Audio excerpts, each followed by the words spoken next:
Hey guys, good evening. I know it's dark and you can't see me, but that's kind of part of the, I guess, the situation. So, it's, what is tonight? Monday night, the 24th. And I am, it's only about 9:30 here, I guess, or somewhere around there.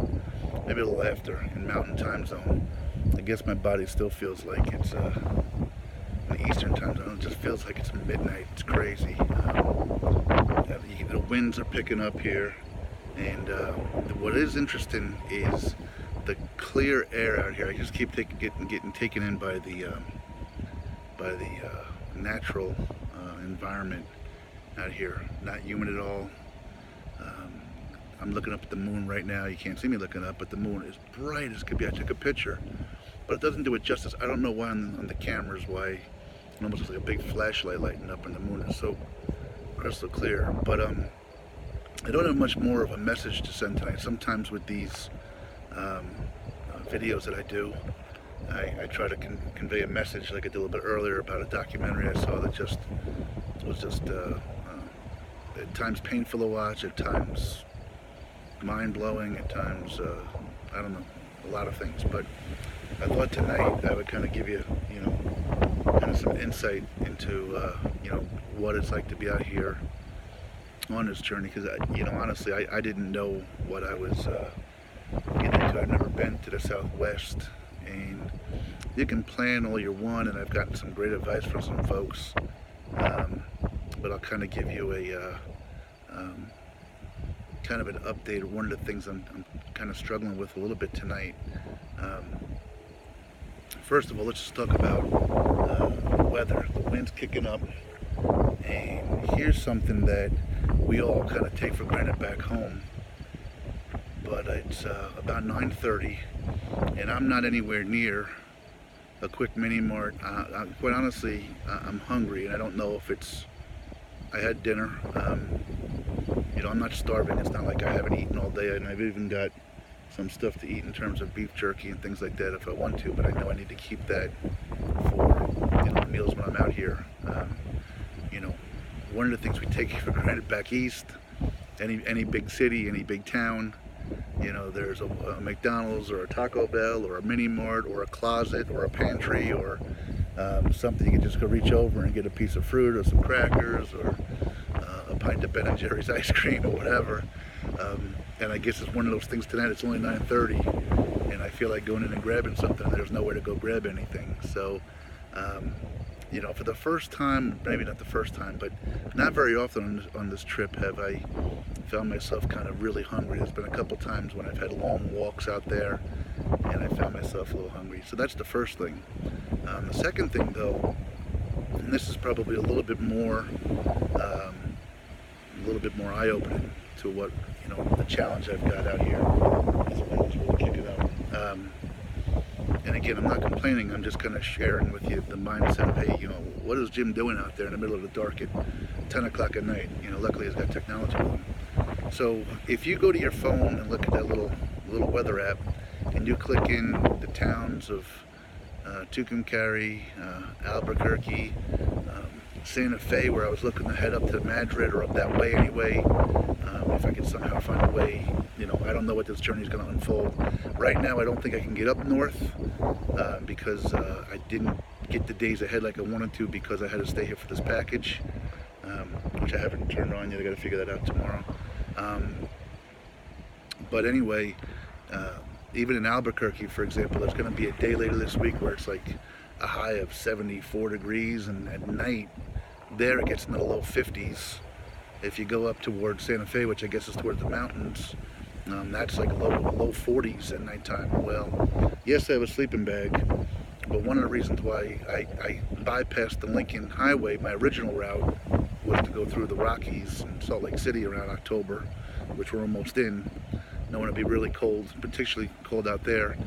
My bag's full, my little dolly is full, and that's with t-shirts and t-shirts and a couple pairs of sweats. I do have some thermals. I got some things to keep me warm, but I don't really have the sweatshirt that I need, and I don't have some of those things that I probably would benefit from. So, knowing that I'm leaving here tomorrow, what I've been doing tonight is trying to Google, is there a Walmart in Tucumcari? Is there a shopping center? Is there somewhere? And I'm checking my funds to see what I've got so I can see if I can, I know the campsite has, you can stop places and get sweatshirts, but kind of, I guess, maybe overpriced, I imagine. But anyway, I know I've come to find out tonight that the nearest Walmart for me is going to be in Albuquerque, which is, if walking, 5 days away.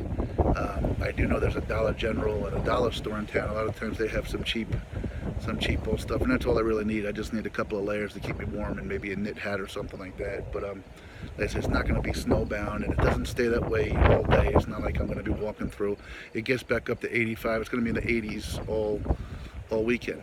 But there's a really big swing in temperature from night to daytime here in New Mexico, and I assume Arizona's going to be much the same. So one of the things I didn't do a good job of, or maybe I did know what was going to happen, I just didn't, so I shouldn't have prepped for it. I shouldn't have necessarily carried winter clothes, 1,600 miles for no reason for 11 weeks or 12 weeks. That would have been a waste of time and space and everything else. But now that I'm here, I probably should have done a better job when I was back in Amarillo and around some towns that were bigger to make sure I looked ahead and picked up something. So that's going to be my challenge over the next few days. I think I'll be fine. And again, I'm not saying this to have you guys go stop whining about it and suck it up or stop complaining. Again, this is just, I'm going to get through this, guys. I promise you I'm going to get through this. I'm convinced of it. Your guys' support has been amazing.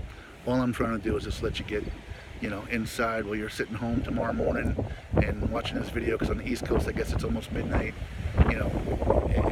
and sometimes I portray this as, a lot of fun and games, and I try to make the best of it, and I also try to be very transparent when things are not going so well. But these are the things that kind of I deal with all day when I've got some people back home. What do you mean you're busy? What do you mean? Well, because I got to Google stuff, I got to look stuff up, I've got to try to calculate and make plans, and that's a lot of what I've been doing tonight. So tonight's fine.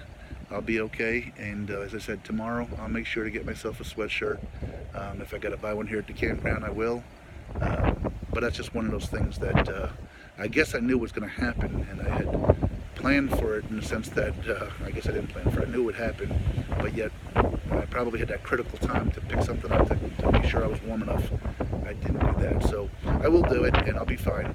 But that's one of the challenges over the next, again, I have less than 4.5 weeks or so, I guess, of this now, less than 5 weeks, so yeah, I guess about 4.5 weeks tomorrow. So, probably a good portion of those weeks, if I'm outside, which I'm not going to be all the time. I've got a few people that have reached out to me in Albuquerque, so I'll be inside, and I'm hoping to be inside a home, meeting these folks. Arizona, I've got a couple things set up, I think, but for the most part, I've got about 3.5 weeks of really dropping temperatures between New Mexico, Arizona, and then the deserts of California along the way. So anyway, I've talked long enough about that. Don't want to keep you guys too much longer. There's not any real message to send tonight, not anything profound. Looking forward to talking to you guys Thursday night. I will say sleeping outside isn't like sleeping in a mattress where I get a good 6 or 7 sound hours. So if tomorrow I'm a little bit irritable, a little bit stiff, a little bit cranky, I'll share that with you and let you know about that as well. But anyway, that's all it is, guys. I'm going to get through this. My kids were great. I spoke to them tonight. They're excited for me to come home, but at the same time, they're excited for me to finish this journey and be a part of it. My kids are just so special to me. I will share this with you guys before I go. I was contacted, I think I shared this in one of my other videos. I was contacted by a magazine called Route Magazine, and they want to cover myself and even talk to my kids a little bit on a phone interview next weekend. So the kids are pretty excited for that, and certainly any coverage to the message of pointing the thumb is good for me, I think. But I didn't get a chance there. I do want to give them a little bit of a plug, because I thought there was some really cool stuff in there. So first of all, I believe you can look at Route Magazine and pick it up, a hard copy, at Barnes & Noble. But I don't have any Barnes & Nobles nearby on my journey at the moment. But I did go online, and there was some really good, if you guys want to understand a lot of it's covering Route 66. The blue whale was one article. The one article that I really enjoyed reading, and I wish I had read ahead of time, was the article kind of talking about how some of these towns have really become less than what they used to be in their heyday, and in some ways are a very small population, not a lot there.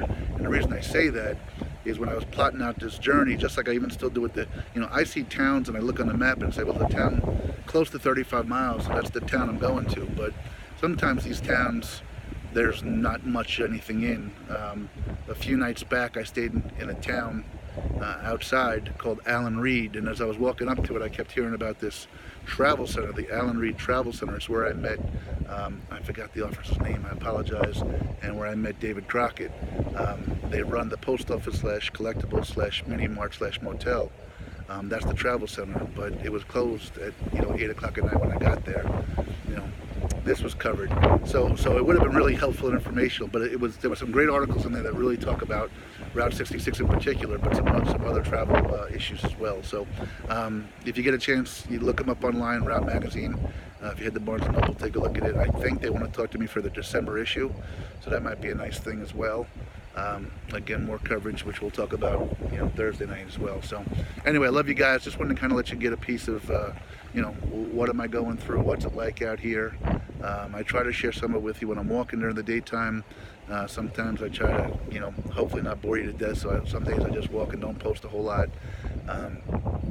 Anyway, thanks for following, thanks for your support. I love you guys. Like I said, it's not even 10 o'clock here and the sky's so dark, it just feels like it's midnight here. So anyway, love you all. I'll talk to you tomorrow morning. Have yourselves a great day.